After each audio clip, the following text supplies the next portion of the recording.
55 text नंतर मला एक टेक आवडला, तो मी त्यांना पाठवला, त्यांना तो आवडला. फायनली 9 वर्षाची जी मेहनत होती माझी ती सफल झालेली. सो मी Cloud9 वरच होतो तेव्हा मला फायनली कळालेलं आणि प्रोडक्शनकडनं कॉल आलेला की माझं झालं. मिसअंडरस्टँडिंग असतील आणि त्या जर एकमेकांचा नवरा बायकोचा एकमेकांवर विश्वास असेल, मला उद्या शेतकऱ्याचा रोल मिळाला तरी चालेल, मी करू शकेन असं मला वाटतंय.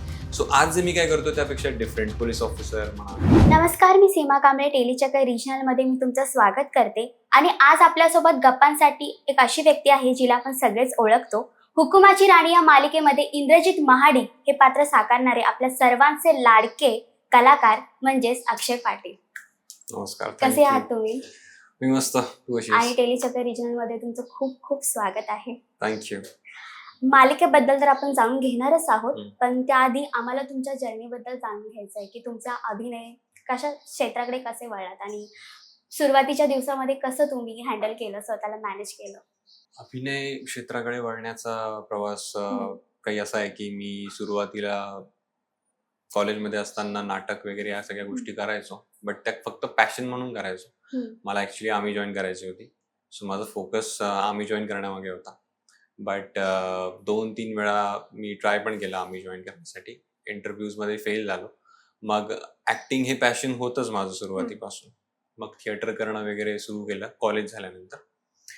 कॉलेज झाल्यानंतर थिएटर करता करता काही कॉन्टॅक्ट झाले. मग ज्युनियर आर्टिस्ट, त्यानंतर character artist, one day artist, अशा सगळ्या स्टेप्स केल्यानंतर थोडेफार कंटिन्युटी रोल डेली सोप्समध्येच, आणि मग फायनली आता मी लीड रोल करतोय सन मराठीवर.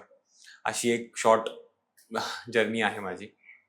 तर तुमच्या लाईफ मधला असा एखादा मेमोरेबल एक्सपिरियन्स आहे का जो तुम्ही आमच्यासोबत शेअर करणार? नेहमी चेंज होत राहतात. म्हणजे जेव्हा मला फर्स्ट टाइम ज्युनियर आर्टिस्टचं काम मिळालं होतं, फर्स्ट टाइम मी कॅमेरा समोर ऍक्ट करणार होतो, तोही मला त्या पॉइंटला माझ्यासाठी एक मेमोरेबल माइलस्टोनच होता माझ्यासाठी तो. त्यानंतर जेव्हा पुढे कामं मिळत गेली, तोही एक सगळ्या म्हणजे प्रत्येक वेळी चेंज होत राहतात माझे मेमोरेबल माइलस्टोन्स. सो आज जेव्हा मी लीड करतोय तो सुद्धा माझ्यासाठी एक मेमोरेबल गोष्टच होती ती. ज्या दिवशी माझं कास्टिंग झालं, ज्या दिवशी मला फायनली कळालं की मी 9 वर्ष रात्रंदिवस ज्या संधीची वाट पाहत होतो आणि ती संधी मला मिळाली आहे. तर तुम्ही हिंदी मालिकांमध्ये देखील काम केलं आहे, तर ती संधी तुम्हाला कशी मिळाली आणि तो प्रवास कसा होता? हिंदीचा प्रवास खूपच वेगळा होता. म्हणजे हिंदीमध्ये मी ऍक्च्युली सुरुवात अशी झाली की मी ज्युनियर आर्टिस्ट वगैरे ऍक्सिडेंटली हिंदीच्या सेटवर पोहोचलो होतो, आणि मग त्यानंतर माझे कॉन्टॅक्ट सगळे हिंदीमध्येच झाले. मराठीमध्ये असं होत होतं की मी आहे मराठी, पण मराठी माझे कॉन्टॅक्ट होत नव्हते, किंवा समहाव मला माहित नाही, मी प्रयत्न करत होतो मराठीमध्ये, पण हिंदीतच सगळा कल होता माझा. आणि त्यानंतर ऍक्सिडेंटली असं झालं एकदा की मी वन डे आर्टिस्टसाठी प्रोफाईल पाठवल्या होत्या, आणि त्यांना वन डे आर्टिस्ट हवा होता खरं तर. बट असं झालं की एक रिक्वायरमेंट आली की कंटिन्युटी कॅरेक्टर आहे. सो ते कास्टिंग करण्याला सुद्धा आयडिया नव्हती की हे कॅरेक्टर कंटिन्यू होणार आहे पुढे करून. सो त्याने पण वन डे आर्टिस्ट साठीच प्रोफाईल पाठवली. लकीली असं झालं की ते कॅरेक्टर पुढे कॅरी फॉरवर्ड झाला. कलर्सवर शो होता सिर्फ तुम नावाचा. आणि मलाही जेव्हा माझं कास्टिंग झालं तेव्हा मला ही आयडिया नव्हती की ते कंटिन्युटी होणार आहे पुढे त्या कॅरेक्टरची. सो माझ्यासाठी सुद्धा ते सरप्रायझिंगच होतं. बट समहाव झाल्या गोष्टी जुळून आल्या आणि तिथून हिंदीचा प्रवास सुरू झाला. मग हिंदीमध्ये रश्मी शर्मा टेलिफिल्म्सच्याच 2-3 शोज तिथून पुढे मिळत गेले, आणि असा आहे प्रवास हिंदीचा. तर मराठी आणि हिंदी दोन्ही इंडस्ट्रीमध्ये तुम्ही काम केलं आहे, पण तुम्हाला दोघांमध्ये काय डिफरन्स, काय वेगळं पण जाणवतं आणि सगळ्यात कम्फर्ट झोन कुठे वाटतो? वेगळा प्रश्न आहे हा. म्हणजे मराठीमध्ये आपलेपणा असतो. हो. मराठीमध्ये मी काम करत असताना माझ्या आजूबाजूला जे लोक असतात ते मराठीत बोलत असतात, पहिली गोष्ट तर माझ्या भाषेत बोलत असतात, त्यामुळे आपलेपणा वाटतो. हिंदीमध्ये सोफिस्टिकेशन थोडं जास्त आहे. जास्त करून लोक तुमच्या पर्सनल लाईफमध्ये जास्त तेवढे इंटरेस्टेड नसतात. मराठीमध्ये असं असतं की आपण एकमेकांसोबत काम करतोय आणि एकमेकांच्या काही वाईब मॅच होतात बऱ्याचदा. पर्सनल पण आपण खूप जास्त होऊन जातो कधी कधी. हिंदीमध्ये मला जेवढं मी काम केलंय, हिंदीमध्ये मला जास्त इंटरफिअरन्स नसतो, कामाशी काम जास्त करून ठेवतात. मराठीमध्ये आपला लँग्वेज पासून आपल्या फेवरेट डिश मॅच होतात, आपलं फिरणं हिरणं, आपल्या प्लेसेस एक्सप्लोर करणं, या सगळ्या गोष्टी मॅच होतात. सो जास्त मराठीमध्ये आपलेपणा वाटतो.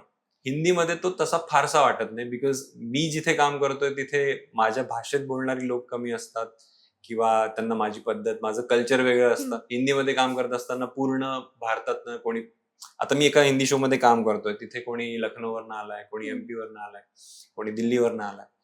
मराठी जेव्हा सेटवर काम करतो तेव्हा सगळे महाराष्ट्रातलेच असतात आपले. सो हा एक फरक आहे. बट कम्फर्ट झोन मी म्हणेन हिंदीमध्ये मला जास्त वाटतो, to be really very clear. Because एकदम कन्क्लूड करून सांगायचं झालं तर कामाशी काम ठेवणारी माणसं असतात Okay. हिंदीमध्ये. त्यामुळे आणि मला ते पटतं. माझा तो टाईप आहे. सो मला हिंदीमध्ये कम्फर्ट वाटतं. तर जेव्हा हुकुमाची राणी तुम्हाला ऑफर झाली होती तेव्हा तुमची हम्म. रिॲक्शन काय होती? ऑफकोर्स जसं मी म्हटलं की मी कुठल्याही ऍक्टरला, म्हणजे जो कोणी छोटं मोठं काम, म्हणजे ज्याचा कोणी गॉडफादर नसतो किंवा इंडस्ट्रीमध्ये काही फारशी ओळख नसते, तो सुरुवात सगळ्या छोट्या मोठ्या कामांनी करतो. त्यानंतर प्रत्येकाचं स्वप्न असतंय की एकदा तरी नाही, म्हणजे मला लीड रोलच करायचा आहे. आणि माझं असं झालेलं की मी मराठीत मला भावाचा रोल किंवा विलनचा रोल हे ऑफरच होत नव्हता. मी करायला तयार होतो, पण काय माहित लकीली किंवा त्याने लिहिलं असेल देवाने वरच्याने, मला ऑफर झालेले फक्त लीड रोलच. तर मी ऑडिशन्स वगैरे खूप द्यायचो लीड रोल्सच्या. बट असं झालेलं की 9 वर्ष झाली, म्हणजे ऑलमोस्ट 2016 पासून मी कंटिन्यू काम करत होतो, छोटी मोठी कामं करत होतो. आणि असं झालेलं की मध्ये 2 वर्ष गॅप झाला होता थोडासा काही कारणास्तव. सो रॅन्डमली मी एक दिवस बसलोय माझ्या ऑफिसमध्ये काम करतोय, व्हॉट्सअप मेसेज आला की असं असं कास्टिंग सुरू आहे, आणि मी खूप रॅन्डमली तिथे पाठवली होती माझी प्रोफाईल. म्हणजे असं व्हायचं की मी कधीही कुठलेही ऑडिशन पाठवताना 4 ते 5 टेक फक्त पाठवायचो किंवा 4-5 टेक मी घ्यायचो. हुकमाच्या राणीच्या वेळी माझं असं झालेलं की जेव्हा मला त्या कॅरेक्टरचं डिस्क्रिप्शन आलं आणि मला ते डिस्क्रिप्शन एवढं आवडलेलं होतं इंद्रजितचं, मी खूप रिलेट करत होतो आणि मला असं वाटलेलं की खूप लार्जर दॅन लाईफ असा एक हिरो आहे हा, आणि हा तर मला एनी हाव हवाय. सो असं झालेलं की मी almost more than 55 takes record केले होते घरून जेव्हा मला पाठवायचं होतं. फर्स्ट ऑडिशन माझं पहिल्यांदा असं झालं होतं की मी 55 टेक्स रेकॉर्ड केले. 4 वाजता मी ऑडिशन रेकॉर्ड करायला सुरुवात केली. ऑलमोस्ट 8 वाजेपर्यंत मी ऑडिशनच रेकॉर्ड करत होतो, बिकॉज मला आवडतच नव्हतं आणि एनी हाव मला हे हवं होतं कॅरेक्टर. तेवढ्या सगळ्या 55 टेक्स नंतर मला एक टेक आवडला, तो मी त्यांना पाठवला, त्यांना तो आवडला आणि मग सगळ्या पुढच्या गोष्टी झाल्या, कास्टिंग लॉक झालं आणि फायनली 9 वर्षाची जी मेहनत होती माझी ती सफल झालेली. सो मी क्लाउड 9 वरच होतो जेव्हा मला फायनली कळालेलं आणि प्रोडक्शन कडनं कॉल आलेला की माझं झालंय final casting. Dream come true moment होती माझ्यासाठी. ओके. एक्सपिरियन्स खूप चांगला आहे. चांगली को ऍक्टर आहे ती आणि आमचं चांगलं ट्युनिंग जुळून आलंय. त्यामुळे आणि आता ऑलमोस्ट आम्ही 500 एपिसोड केलेत. सो काही गोष्टी असतील तर आम्हाला एकमेकांशी अनसेड काही गोष्टी असतात, बोलायची गरज नसते. जसा रिहर्सल काही सीन्स आम्ही रिहर्सल पण करत नाही, फक्त सीन येतो, आम्ही वाचतो आणि आमचं सुरू होतं टेक. सो चांगला एक्सपिरियन्स आहे माझा वैभवी सोबत काम करताना. आता मालिकेमध्ये जे ट्विस्ट येत आहेत आणि ऑडियन्सचा पण तुम्हाला एवढा चांगला रिस्पॉन्स येतोय, तर एक छोटंसं आम्हाला काहीतरी ट्रॅक बद्दल किंवा अपडेट वगैरे मिळेल का? आता असं झालंय की लव्ह ट्रायंगल आम्ही बेसिकली दाखवतोय. माझी जी फ्रेंड होती कॉलेजमध्ये असताना काही आमच्या गोष्टी होत्या, ती आली आता. पण बराचसा मी रिस्पॉन्स जेव्हा सोशल मीडियावर पाहतो, लोक त्या जे काही चाललंय खूप नाराज असतात. मला DMs खूप येतात की अरे असं का करताय तुम्ही, असं नका दाखवू वगैरे. थँक्यू सो मच हा क्वेश्चन विचारल्याबद्दल, बिकॉज मला ना खूप ओपनली बोलायचं होतं या मुद्द्यावर की ज्या काही सोशल मीडियावर कमेंट्स येत आहेत, लोकांना आवडत नाहीये जे काही होतंय. आत्ता जे काही चालू आहे आमच्या मालिकेत, ते त्यातून मोटिव्ह समजून घ्या. जो काही मोटिव्ह आहे आमचा दाखवण्याचा.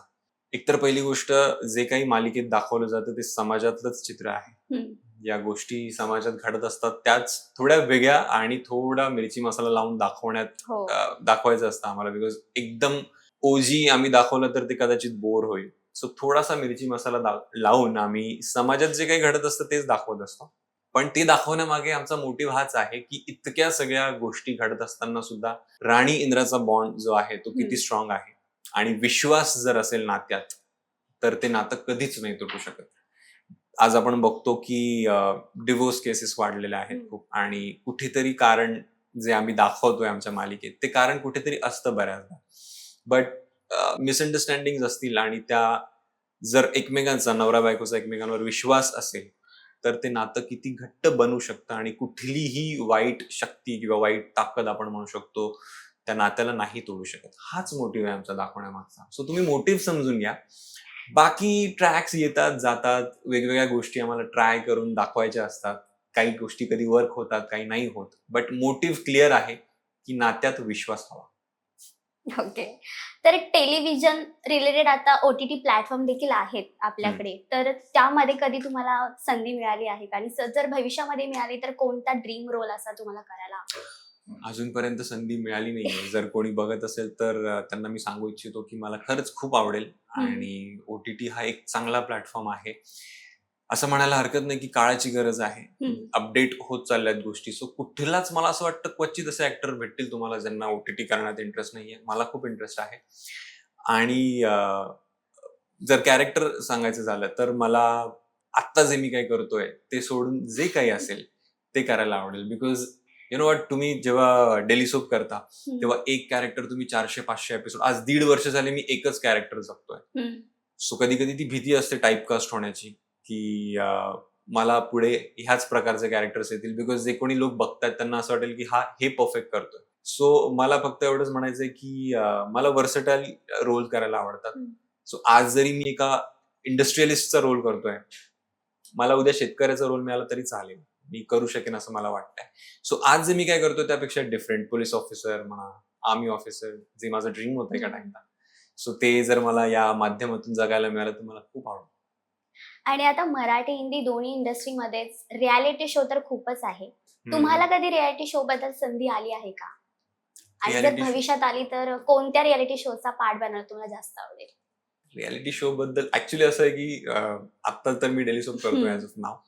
त्यामुळे आता तर मी असंही काही ऑफर आला तर ते घेऊ नाही शकणार आहे, हो. जोपर्यंत ही कमिटमेंट माझी फुलफिल होत नाही.